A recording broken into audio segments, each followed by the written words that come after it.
سلام بچه‌ها، خوش اومدی به ویدیوی دوم یوتیوب. ما اومدیم یه ویدیو گذاشتیم در مورد کلش آف کلنز هک شده. نگه پول، نگه اکسیر بنفش، نگاه کنین الماسو. میخوام بهتون یاد بدم اینو در مارکت دانلود کنیم، مارکت ایران. به نظرتون واقعی یا نه؟ پس این تو ویدیو با من همراه باشید بچه ها. شما میایید تو مارکت و میزنید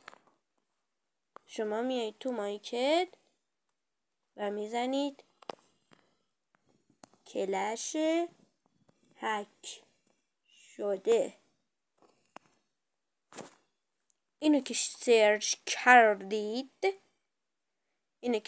کردید این کلش آف کلنز هک شده، جم و سکه بی نهایت. اینو دانلود میکنید. کلش رویالش هم مد شده است. همه سکه همه چیشون پره. اینا همه چیشون عالیه. شما میاد اینجا اینو دانلود میکنید و میزنینش رو اکانت. امیدوارم از این ویدیو خوشتون اومده باشه. خدا